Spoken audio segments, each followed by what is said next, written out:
Boeing engineer Claire Egtvedt stood in a Seattle boardroom in May 1934, watching his company's future hang on a single decision. The Army Air Corps had just issued a competition for a new multi-engine bomber, and every aircraft manufacturer in America read multi-engine as twins. 2 engines meant lower costs, simpler logistics, proven technology. Egtvedt's engineering team wanted 4.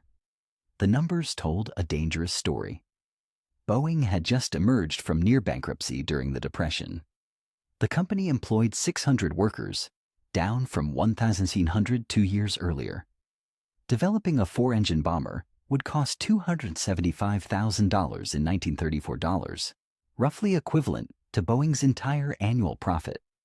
If they lost the competition, the company might not survive. Boeing's president, Philip Johnson, listened to Egtvedt lay out the engineering case.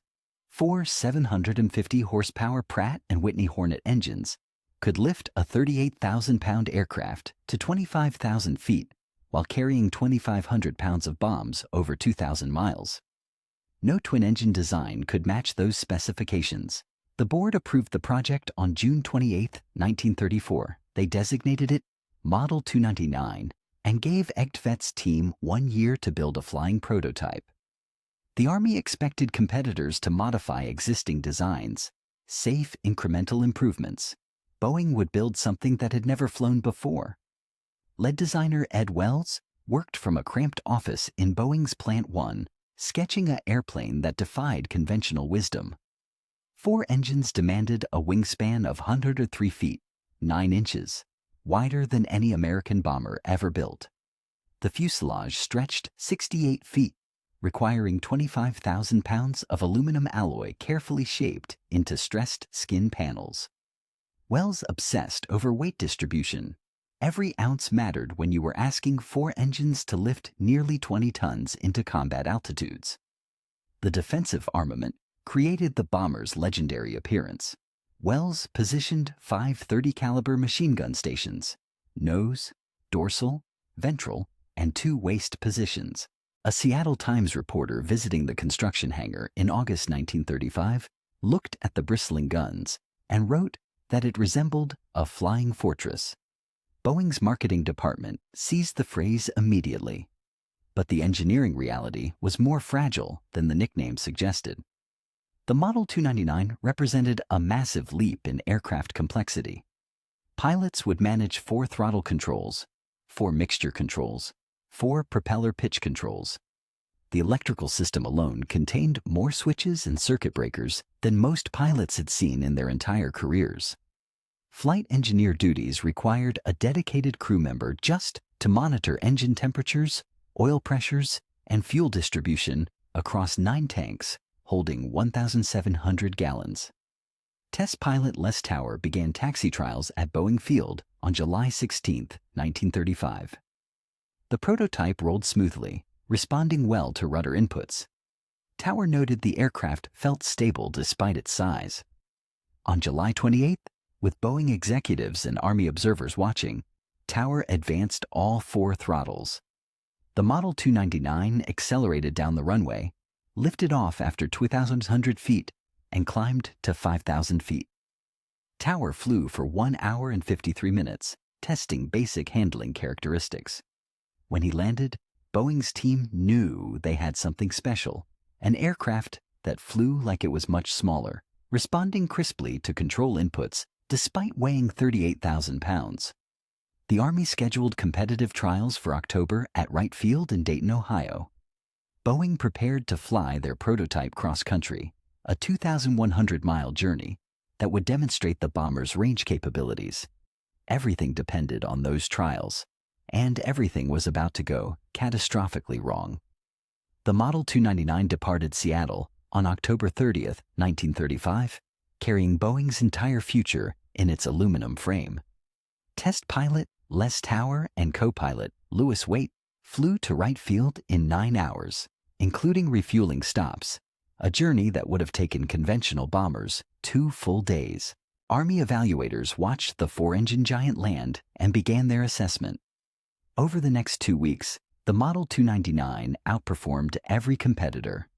It flew faster, climbed higher, and carried heavier loads than the twin-engine Douglas and Martin entries. Boeing's engineers calculated they were days away from winning a contract for 220 aircraft worth $18 million. October 30th, 1935 began as a routine evaluation flight. Tower occupied the left seat with Army pilot Major Ployer Hill in the right. Lieutenant Donald Putt served as flight engineer with Boeing mechanics C.W. Benton and Henry Igoe rounding out the five-man crew. The evaluation called for demonstrating climb performance and handling characteristics with a simulated bomb load. Army brass and Boeing representatives gathered at the Wright Field flight line at 11:20 a.m. to observe.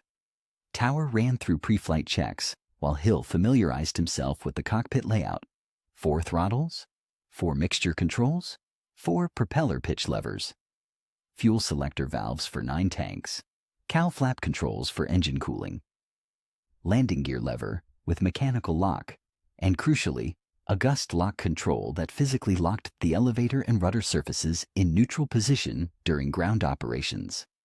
The lock prevented wind from slamming control surfaces and damaging actuator mechanisms while the aircraft sat parked. Standard procedure required unlocking it before takeoff. In the Model 299's complex cockpit, that meant one more item on a growing list of pre-flight actions. At 11:40 a.m., Tower advanced all 4 throttles. The bomber accelerated smoothly, lifting off after approximately 2,000 feet. Tower raised the landing gear. At 300 feet altitude, he pulled back on the control yoke to establish a climb. The yoke barely moved. The elevator was locked. Tower pulled harder. Nothing. The Model 299 continued in level flight, unable to climb, engines at full power. Within seconds, the bomber began to stall. The nose pitched up sharply as airspeed bled away. Tower and Hill both fought the controls. Major Hill realized the problem and lunged for the gust lock lever, but momentum had already turned against them. The Model 299 stalled at approximately 400 feet, rolled left, and dove into the ground at the edge of the airfield. The impact tore open fuel tanks. Fire erupted immediately. Tower and Hill were pulled from the wreckage with critical injuries. Benton and Igoe escaped with severe burns. Lieutenant Putt suffered the least severe injuries. Tower died that evening in the base hospital. Hill succumbed to his injuries 5 days later on November 4th. The Army Accident Investigation Board concluded pilot error within 72 hours. Major Hill, an experienced military aviator, had been unfamiliar with the gust lock system. The board's report stated that modern aircraft had become too complex for one man to fly. Boeing's stock price dropped 30% in 2 days. The Army awarded the bomber contract to Douglas for their twin-engine DB-1 design, eventually designated the B-18 Bolo. Boeing received a consolation order for just 13 pre-production aircraft designated YB-17, enough to continue testing, but nowhere near enough to sustain production. Claire Egtvedt returned to Seattle convinced his company had built the right airplane, but lost the political battle. The Flying Fortress had killed 2 men on its most important flight. Critics said 4 engines created too many failure points, too much complexity, too much risk. But one surviving crew member was about to prove them all wrong. Lieutenant Donald Putt spent 6 weeks recovering from the crash and 6 months thinking about what went wrong. The Model 299 hadn't failed mechanically. Every system functioned perfectly. The crew had failed to manage those systems. Putt, who would later become a 3-star general, recognized something fundamental. Aircraft had evolved faster than pilot procedures. Barnstormer techniques didn't work when you controlled 47,000 pounds of aluminum and steel through dozens of interconnected systems. Putt partnered with Boeing test pilots to document every action required from engine start to shutdown. They filled notebooks with sequences: fuel boost pumps on, mixture controls rich, throttles cracked 1 inch, magneto switches to both, primers for 30 seconds on engines 1 and 4, starters engaged. For takeoff alone, they identified 17 separate actions that had to occur in specific order. Miss 1. like the gust lock release, and physics took over. The solution emerged from an unlikely source. Boeing test pilot Les Towers' replacement, a former barnstormer named Howard Wright, suggested they stop trying to memorize everything. Instead, write it down. Not as a training manual, as a working document pilots consulted during actual flight operations. Wright sketched out a simple format: critical actions in sequence, checkboxes for completion, organized by flight phase. He called it a pilot's checklist. The first B-17 checklist covered a single sheet of cardboard, laminated and attached to the cockpit with string. Before starting engines occupied the top section. Parking brake set, cowl flaps open, flight controls free and correct. Before takeoff came next. Trim tabs set, fuel selectors main tanks, mixture auto-rich, propellers full increase RPM, superchargers off, flaps as required, gust locks released. That last item, gust locks released, now had a checkbox that forced conscious verification. Boeing printed checklists for all 13 YB-17 aircraft delivered to the Army between January and August 1937. The 2nd Bombardment Group at Langley Field, Virginia received the bombers and began operational testing. Pilots initially resisted the checklist concept. Experienced aviators considered rote memorization a mark of professionalism. Consulting written procedures suggested incompetence, but the group commander, Lieutenant Colonel Robert Olds, made checklist usage mandatory after a near accident during night operations. Within 3 months, every pilot in the squadron admitted the checklist reduced workload and eliminated errors. The YB-17s accumulated 9,293 flight hours without a single accident attributable to crew error. They demonstrated capabilities that shocked even Boeing's engineers. One aircraft flew from Miami to Buenos Aires, covering 5,256 miles in 27 hours. Another intercepted the Italian ocean liner, Rex, 725 miles at sea, proving bombers could find targets far from shore. Army Air Corps leadership began reconsidering their twin-engine preference. By 1938, every major aircraft manufacturer had adopted checklist procedures. Douglas created checklists for the DC-3 airliner. Lockheed developed them for the P-38 fighter. The concept spread beyond aviation. Surgeons adopted surgical checklists. Nuclear power plants created startup checklists. Spacecraft operations would become unthinkable without them. Lieutenant Putt's response to tragedy created a fundamental shift in how humans manage complex systems. Boeing received a follow-on contract in January 1939 for 39 production B-17Bs, followed by orders for 38 B-17Cs. The checklist had saved the Flying Fortress program by proving that complexity could be managed through procedure rather than avoided through simplification. But saving the program at home meant nothing if the bomber couldn't survive combat. And in the skies over Europe, German fighter pilots were about to teach Boeing's engineers lessons that no checklist could solve. Boeing's Seattle production lines hummed with activity through 1940 and 1941, but the excitement masked a troubling reality. Nobody knew if the B-17 could actually fight. The Army had ordered 512 Flying Fortresses by December 1941, paying $238,000 per aircraft, roughly $4.5 million in today's dollars. Critics in Congress questioned whether America needed expensive 4-engine bombers when the Luftwaffe had conquered Europe with twin-engine Heinkels and Dornier, costing half as much. The British Royal Air Force tested that question first. In July 1941, they received 20 B-17Cs, designated Fortress I, and sent them against German targets in occupied France. The results were devastating. On September 8, 1941, 3 fortresses attacked the railroad yards at Lille from 30,000 feet. German Bf-109 fighters climbed to intercept, attacking from head-on where the B-17's nose guns couldn't track effectively. One bomber went down immediately. The other 2 limped back to England with dead crew members and shredded hydraulic systems. RAF commanders flew 4 more missions before October. losing 8 aircraft. They declared the B-17 unsuitable for combat and reassigned the surviving fortresses to Coastal Command for maritime patrol. Boeing engineers studied the combat damage reports with growing alarm. The B-17C carried 5 30-caliber machine guns, inadequate against fighters pressing attacks to within 200 yards. The oxygen system failed above 25,000 feet, forcing crews to fly lower where German flak was lethal. Fuel tanks ruptured from single incendiary rounds, turning bombers into fireballs. The plexiglass nose offered no protection for the bombardier and navigator during head-on attacks. Ed Wells assembled a crisis team in December 1941, just as Pearl Harbor dragged America into war.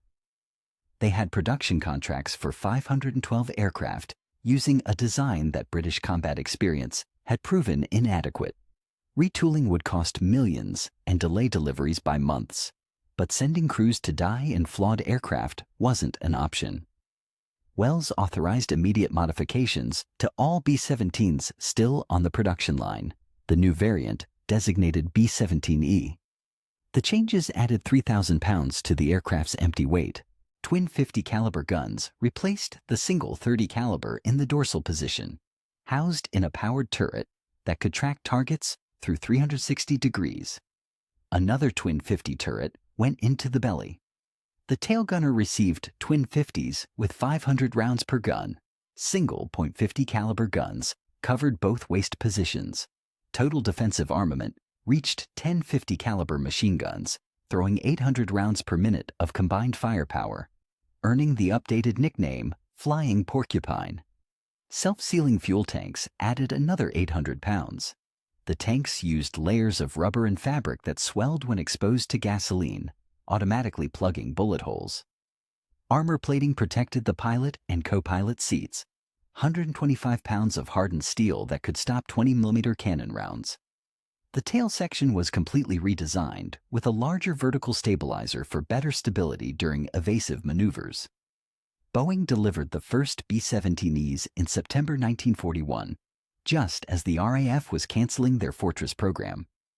Production accelerated through 1942.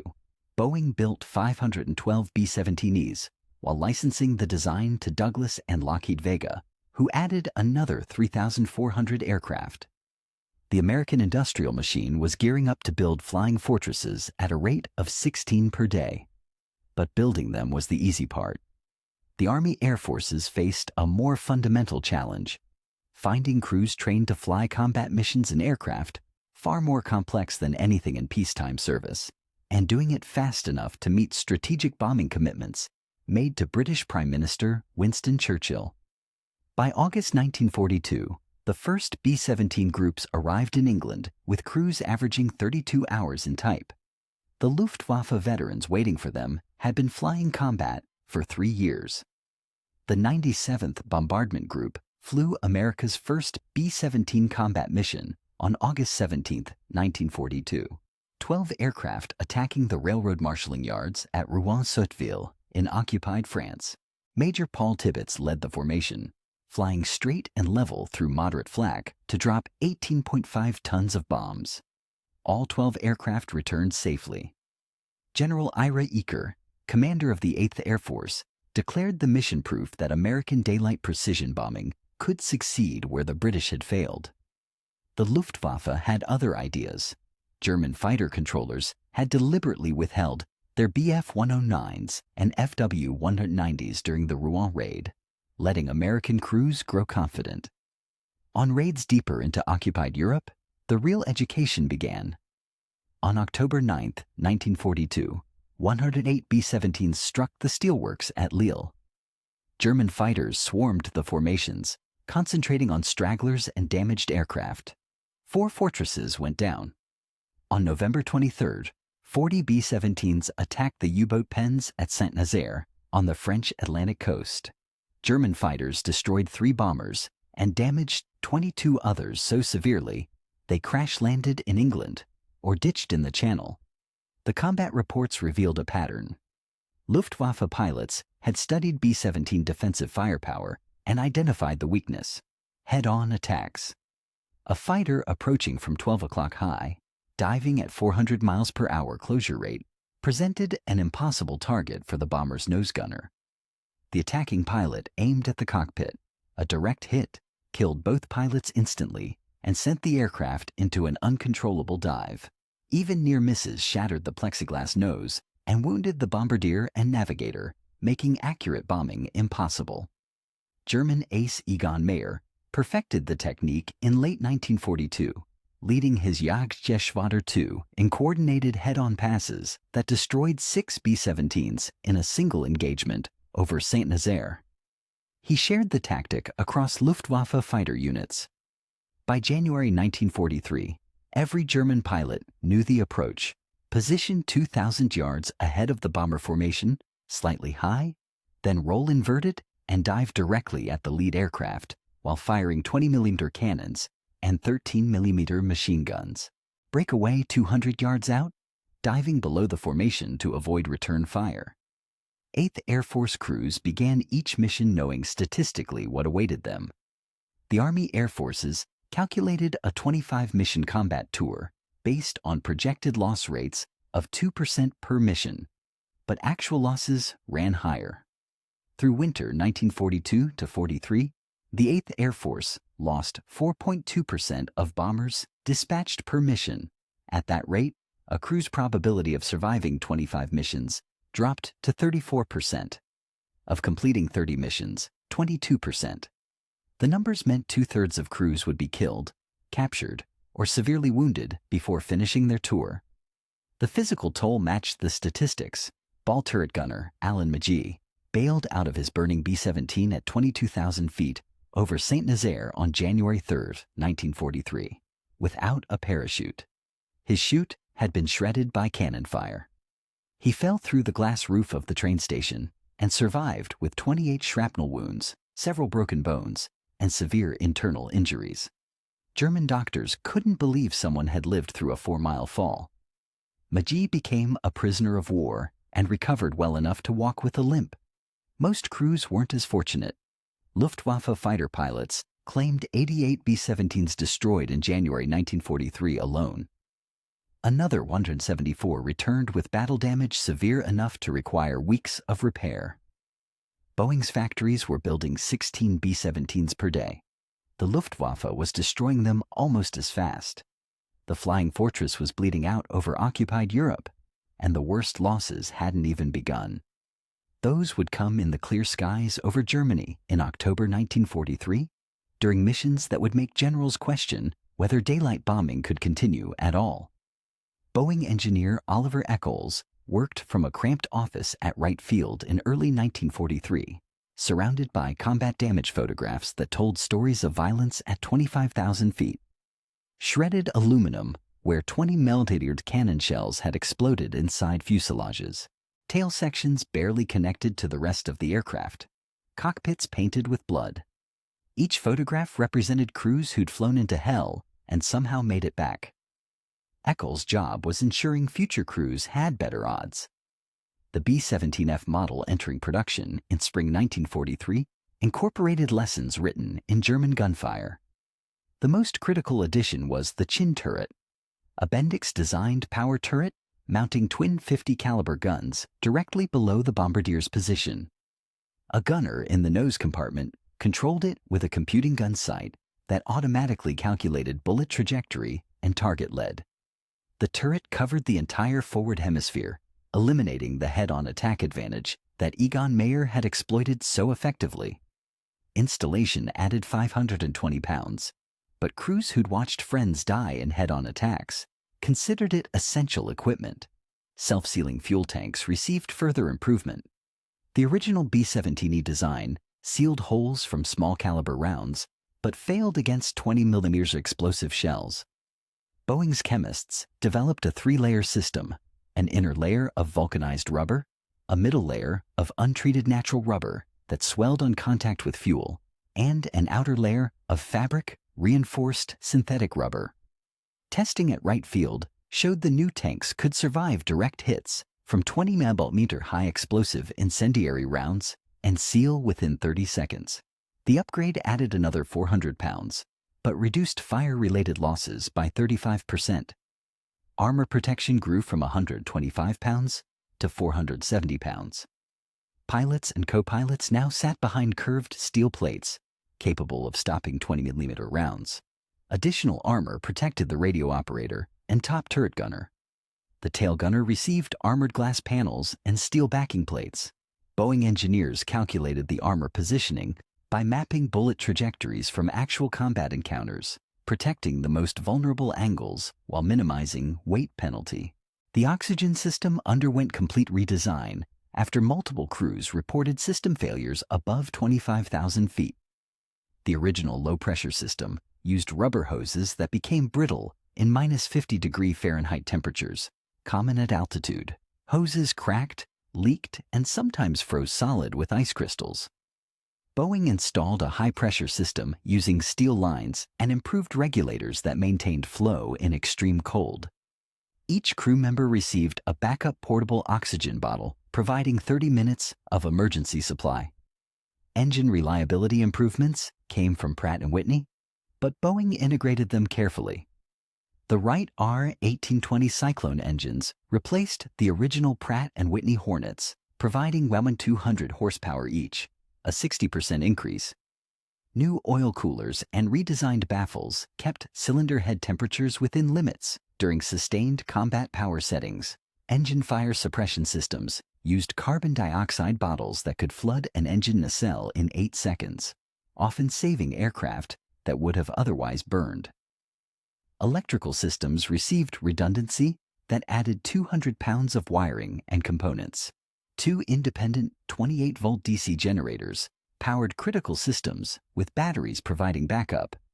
If generators failed, crews could manually crank the landing gear down and still maintain basic flight instruments and radio.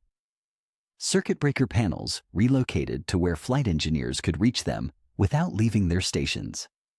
The cumulative modifications transformed the B-17F into a drastically different aircraft than the B-17C that had failed in RAF service. Empty weight climbed from 30,250 pounds to 36,135 pounds. Maximum takeoff weight reached 65,500 pounds. Some aircraft flew overloaded at 72,000 pounds for maximum range missions. The changes cut maximum speed from 287 to 299 miles per hour, reduced service ceiling from 37,000 to 35,600 feet, and decreased range from 3,750 to 3,400 miles. But crews flying the improved Fortresses had significantly better chances of surviving their missions. They would need every advantage when the 8th Air Force sent them to bomb German industry in broad daylight, unescorted 600 miles deep into the Third Reich. August 17, 1943 marked the one-year anniversary of America's first B-17 mission. 8th Air Force Commander General Ira Eaker planned a strike that would demonstrate American strategic bombing's capability. Simultaneous raids on Schweinfurt's ball bearing plants and Regensburg's Messerschmitt factories, targets 600 miles inside Germany. The plan called for 376 B-17s, 230 attacking Regensburg, 146 hitting Schweinfurt. Fighter escorts would accompany the bombers to the German border, then turn back when their fuel ran low. The bombers would continue alone.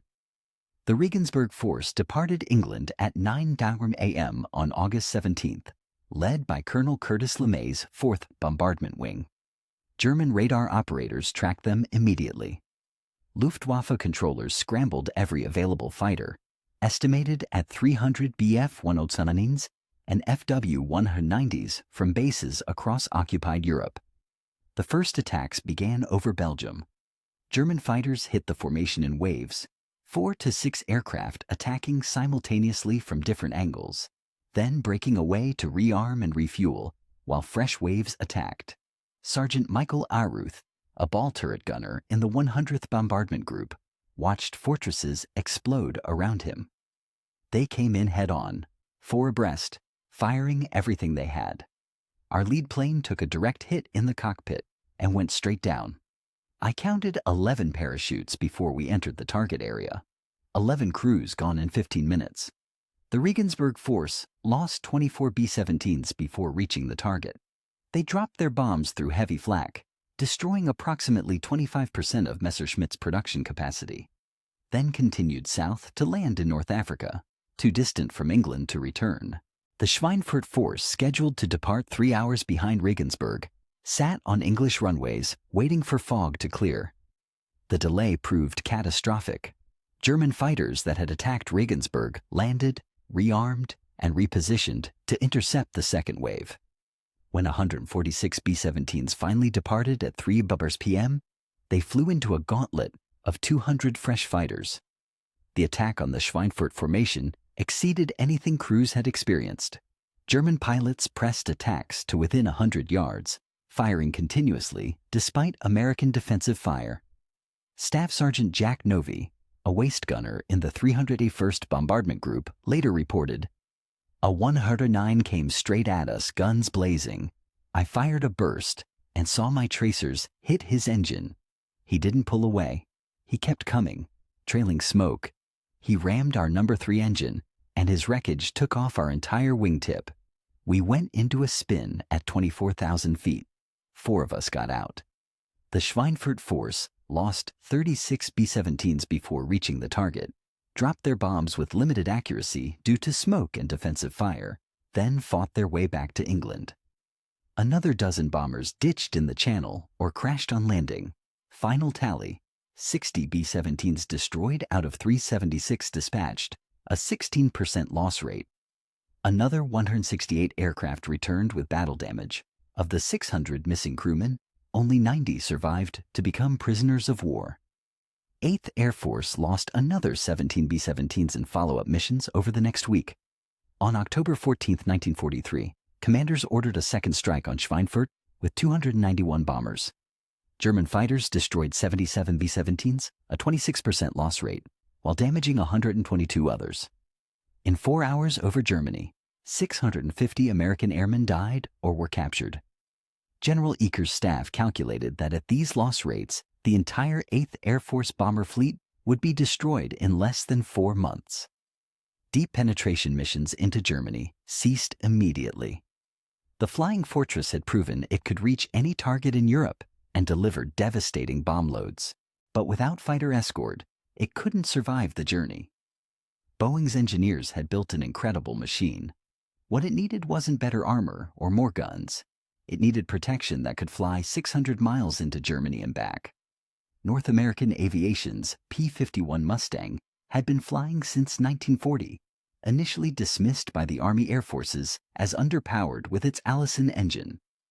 British engineers transformed it in 1942 by installing the Rolls-Royce Merlin V12 engine, producing 1,790 horsepower and pushing top speed to 437 miles per hour at 25,000 feet. But range remained limited. 475 miles combat radius, barely enough to reach the German border and return. The breakthrough came from a simple engineering insight. The P-51's laminar flow wing design created exceptionally low drag, meaning it burned less fuel per mile than any other fighter. Add more fuel capacity, and the range equation changed dramatically. North American engineer Ed Horkey led a small team testing drop tank configurations through fall 1943. They designed 75-gallon tanks that hung under each wing, extending range to 850 miles.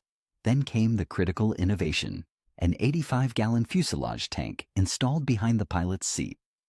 The additional fuel aft of the center of gravity made the aircraft unstable until pilots burned it off, but it pushed total range to 1,300 miles, 650-mile combat radius, enough to reach Berlin and return.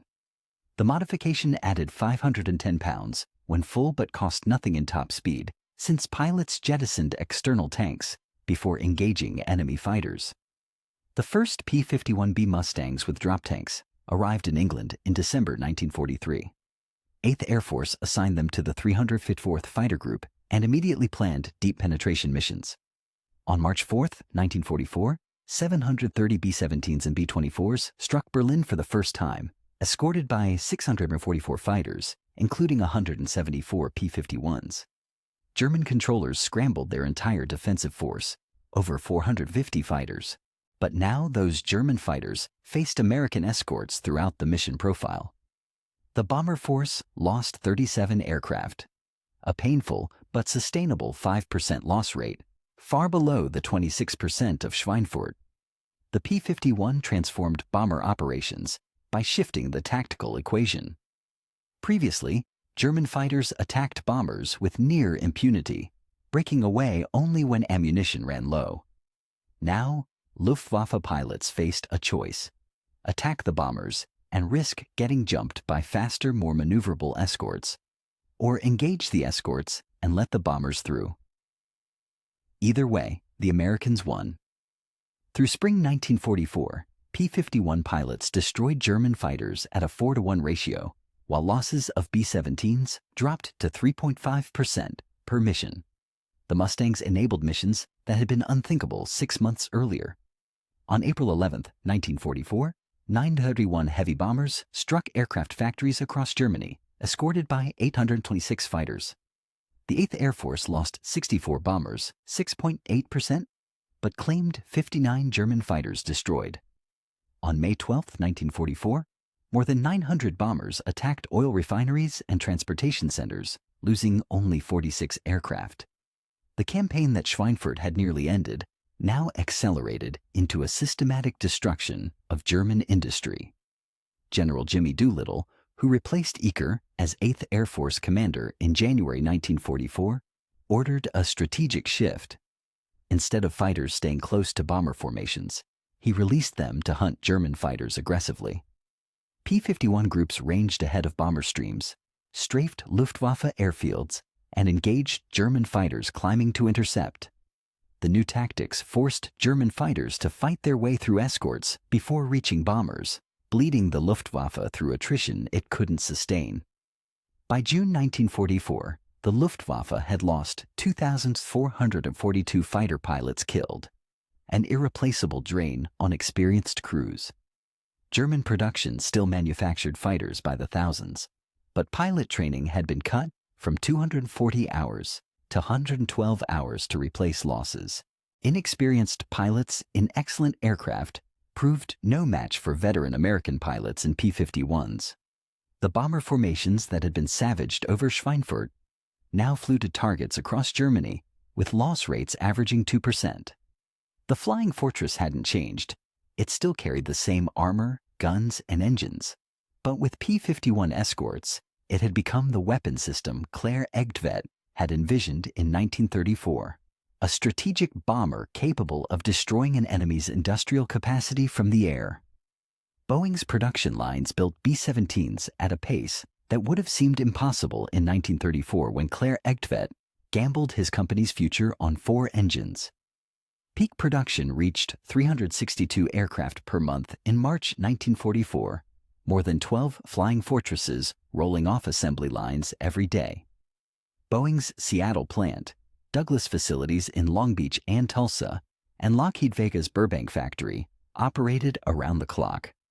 The final B-17G left the production line on April 13, 1945. Total production, 12,731 aircraft, built over 6 years at a total cost of $3 billion, roughly $50 billion in today's dollars.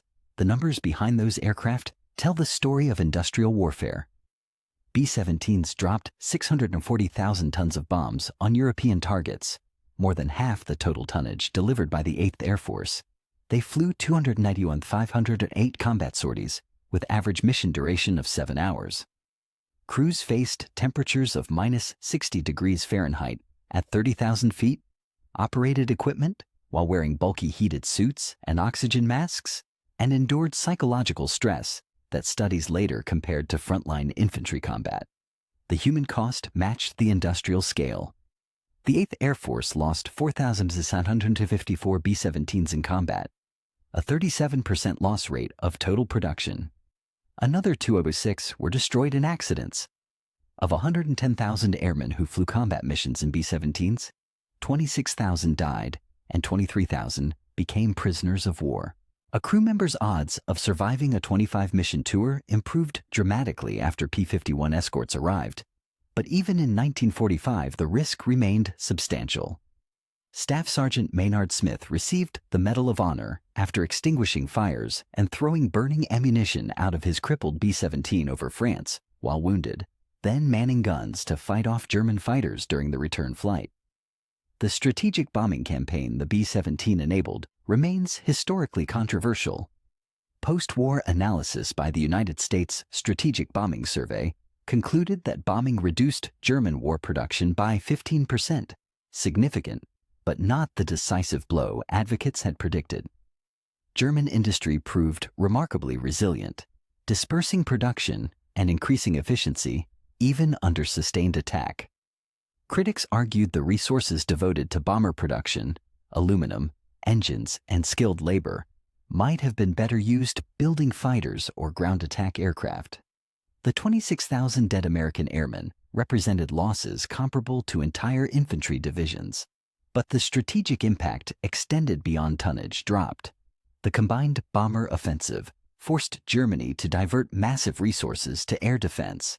8,000 anti-aircraft guns that could have supported ground forces, 1.2 million personnel assigned to flak units and fighter production, fuel that panzer divisions desperately needed in 1944 or 45.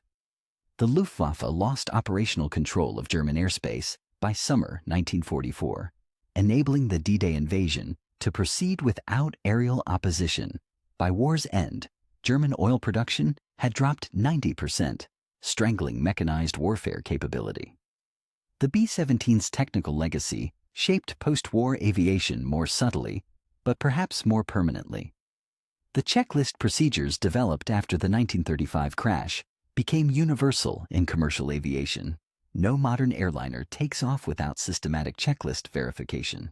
Long-range strategic bombing established the doctrine that air power could independently influence war outcomes, directly leading to the creation of the independent United States Air Force in 1947. The B-52 Stratofortress, which entered service in 1955 and remains operational today, descended directly from lessons learned flying B-17s over Germany. Claire Egtvedt lived until 1975, long enough to see Boeing become the world's dominant aircraft manufacturer. The company that nearly bankrupted itself building a four-engine bomber in 1934 would create the 707, 747, and every subsequent generation of commercial jets. When Egtvedt died at age 88, Boeing employed 77,000 workers, 128 times the workforce that had gambled on his vision. They laughed at his flying fortress in 1934. By 1945, it had helped win a world war and established the foundation for American air dominance that would last decades.